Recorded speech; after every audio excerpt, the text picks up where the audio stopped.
Never that. I've never heard anybody say, that bitch ass nigga Snoop. It's just like, yo, Snoop is the big homie. East, West, That's the South, it homie. doesn't matter. Because I'm hands-on, baby girl, meaning that even when we had issues with the East Coast, I was the only nigga that was willing to confront the East Coast niggas, whether it was disrespectful or respectful, Right. in the way that these niggas out here respected it. I remember you was on that stage. You said, "Let it be known." Yeah. Let it be known. Yeah. You know. We need to know. I need to know, do you niggas love Dr. Dre and Snoop Dogg? Because I feel like this is my That home was right a here. motherfucking moment. Yeah, it was. But I cut the ice with that moment. I put my life on the line. Nobody knew that my life was on the line, because some nigga from New York could have been like, nigga, fuck you. No, Yeah. You is the head nigga we need to knock off. Yeah. No, I think we all knew. I remember I felt like, oh shit, this nigga Snoop is crazy. Go to YouTube and rewind that. Go check that out. Was there You ever can- a time where you was in the industry? Because it does get very crazy behind the scenes. Yeah. On the camera and off the camera. Was there ever a point where you just felt like, yo, this shit is getting a little bit too out of hand? Did it ever get scary for you where you felt like, let me bow out a little bit? Or It was never scary, but it was the point where I had to retreat.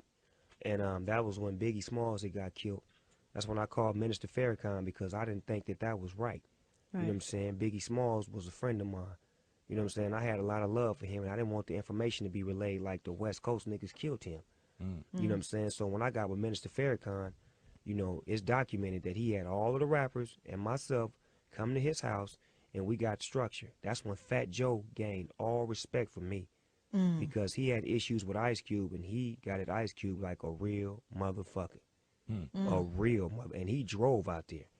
That nigga was like, nigga, I don't fly nowhere. I drove out here. Right. But I had never really knew Fat Joe like that, but that day was needed. Cam and Ice Cube was beef, and it was just like, it was so much going on. But once Biggie got killed, I called Minister Farrakhan. I said, Minister Farrakhan, I'm not scared, but I know that the vibe is going to be them West Coast niggas did that, and we need to hit Snoop Dogg because he the next one. He the only one. And he was in the middle of that shit. But he wasn't, because it was a time when I went to Angie Martinez's radio show, and she asked me, when Pac was alive, when we was in New York, how do you feel about Biggie and Puffy? And I told her, them is my homies. I got love for them. Did you get any backlash from, What? from the West Coast? Because I remember that. Not the West Coast. I got backlash from Suge Knight, Tupac, and Death Row. And them was our last days hanging out before he got killed. So we ended on a kind of foul note, because he felt like I didn't stay down with him. In actuality, I did stay down with him, because before I knew Tupac and before I knew Biggie, I was cool with everybody. So once I met Pac, I still was cool with Biggie. all right. You feel what I'm saying? So it was like, do you want me to stop my friendship because of something that you think he did to you? And as a man, every time I see you press up on Biggie, he didn't want it. So you want me to jump in, and he acting like he don't want it? It don't make no sense for us to double team him, and he don't even want it one-on-one. Right. He's acting like he don't want an issue with you. A bigger man would say, okay, I got you, you don't want none. Not constantly driving him, riding him, because the nigga had skills. If he wanted to shoot back some shit, he could have shot back some super gangster shit. I heard the subliminal shit he was shooting. You understand what I'm saying? So at the same time, it's like he was strategic with, I'm not going to start a fire. I'll just shoot a shot here and there. You know, I'm not no punk, nigga. You know what I'm saying? How do you feel hip hop would be today if Biggie and Tupac was here still? If they were here today and they were on peace, I think hip hop would be a beautiful place to be. But if they were here and they still was on, I don't like you and I can't deal with you, I don't think hip hop would be as far as it is. I don't think it would be as grown as it is and as accepted as it is. One thing about anything you do, sometimes sacrifices have to be made. And it's sad to say that their lives had to be sacrificed for hip hop to become what it is today. You know what I'm saying? And God took them away for a reason, and he put them here for a reason. They time that they was here and the spirits that they shed on people and the love that they gave through their music should be cherished. You know what I'm saying? I got a chance to know both of them cats. I hung out with them both. Hung out with Biggie in New York at the studio. He played the song for me on his record, the one Dreaming of Lear Jets and Mansions and Coupes and trying to sell records like Snoop. Oops.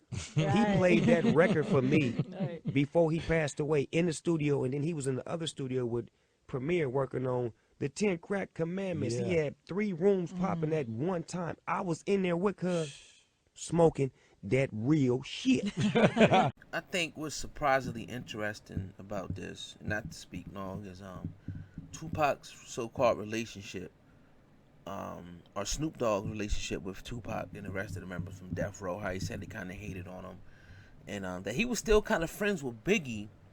You know what I'm saying? Even after him and Tupac was beefing, that's odd. And he also mentioned that these two had to be sacrificed. So the question is, did he know? Did Snoop Dogg know something that, I was just putting two and two together this morning. Everything just kind of fell in my lap. I'm like, did Snoop really know what happened? You know what I'm saying? Two, Tupac. Did he know what was going to happen to Biggie? I'm just throwing it out there. I'm not saying that he does, but and then you got to remember that Tupac and Snoop, they were just kind of fucking bitches together and shit. I mean, they was on the same label making music, but even Snoop Dogg admitted that,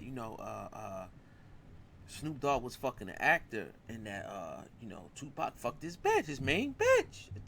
I mean, he said it out of his mouth. You know what I'm saying? Maybe I'll put that clip on another video for y'all. But yeah, I can find that. I listened to it earlier, and so what was their relationship really like at the end of the day? Are we being fooled? You know what I'm saying? Are we being fooled by this?